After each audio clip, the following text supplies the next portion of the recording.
Texas Tech, when they get into the college football playoffs, they're going to be an extremely dangerous team. And the misconception that a lot of casual college football fans have about Texas Tech is, oh, they're a Big 12 team. If they were to go up against Georgia, Alabama, or Oregon, Ohio State, they would get blown out. They would have no shot. A lot of people don't know that Texas Tech spent $28 million on this year's team. They have the second most expensive roster in all of college football. And don't give me that BS argument about, well, Texas A&M a few years ago, they put a lot of money into their team, and look where that got them. Dude, that was in the preseason. Look at what Texas Tech has done this season. They have blown out every single body that they played on their schedule, but Arizona State. That's their only loss. Everybody else, they've beaten them to shreds.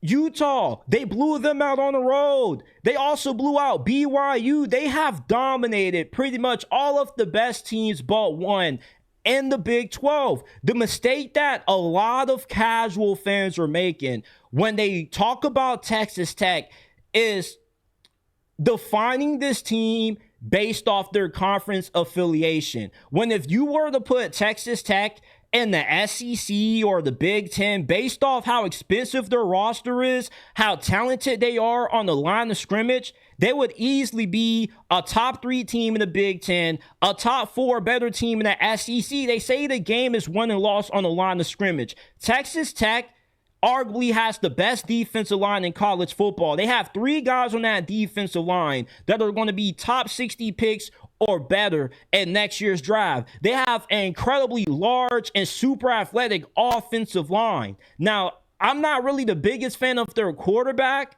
I think they also could be a lot better at receiver, but their defense is the best in college football. Right now, if they were to play Miami, they would be a 5-point favorite in that game.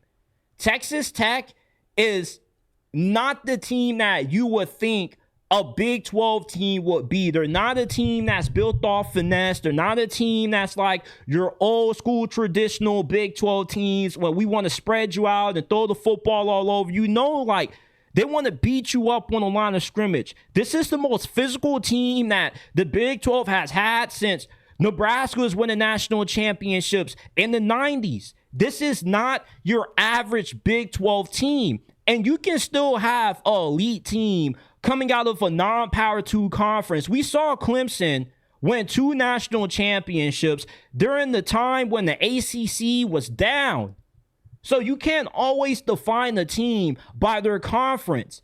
And with NIL and the transfer portal, not only have we seen more parity within the Big 10 and the SEC, but we have more parity spread out across college football. Because now look at what Texas Tech has been able to do. They've come out and flat out said it, that they've had to spend a lot more to get a lot of the blue chip guys that they currently have than what most programs will have to pay for them due to their location. But they understand that that's what it takes to win in today's new era of college football. Before this season began, at Big 12 Media Days, literally every single Big 12 coach said that they would be shocked if Texas Tech didn't blow through this conference. They would be shocked if Texas Tech wasn't in the playoffs as a Big 12 champ. And this team has been as good as advertised. Everybody is throwing money around. Hell, Texas has the most expensive roster in college football, and they have nothing to show for it right now. If Texas was to play Texas Tech on a neutral field, Texas Tech will beat the hell out of them.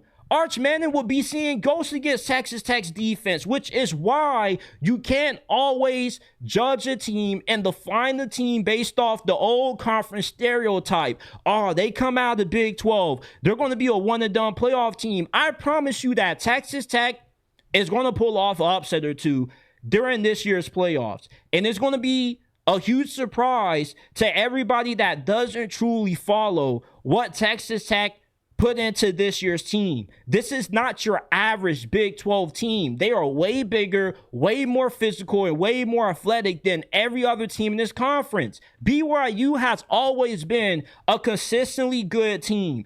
For over the better part of a decade of my lifetime watching college football, BYU has normally been a consistent 9-win team or better. And they completely got pasted by Texas Tech. Utah, I don't think they've ever got beat the way that they did against Texas Tech. Texas Tech gave them a wedgie. They gave them a wedgie over the top of their head, and they gave them 2 black eyes. Like, they got destroyed. And Utah has a team that's good enough to compete with the better half of the SEC, the better half of the Big Ten. The huge mistake that people are making with Texas Tech is they solely base the upside of this team based off their conference affiliation, which is why we play the games. And if Alabama has to play Texas Tech in the first round, or Oregon has to play Texas Tech in the first round, I think a lot of people are going to be incredibly surprised at how well Texas Tech is going to be ready to be up for that game, how well they're going to be able to hold their own against teams coming from the Power 2 conferences. This is not your average Big 12 team. This is a SEC team, a top 4, top 5 Big 10 team playing in the Big 12 conference. You can have elite teams in a non-Power 2 conference. I know the idea of that sounds so unbelievable, but with NIL and the transfer portal, we've had so much parity across this sport that I can see a Texas Tech team that pulls off an upset or two and makes a Cinderella run. This is not a team that should be taken lightly. And since they are, that's what makes them so dangerous. Because I promise you, a lot of coaches, if they see Texas Tech in the first round of playoffs, they're going to be very nervous. Because this is not your average, we're just a finesse team that's going to throw the football 50, 60 times. Like, this is a very dangerous team. And I think that they're going to be the few SEC Big Ten teams down the road, and I expect them to be in the Final Four. This is the best team that money could possibly buy in the Big 12.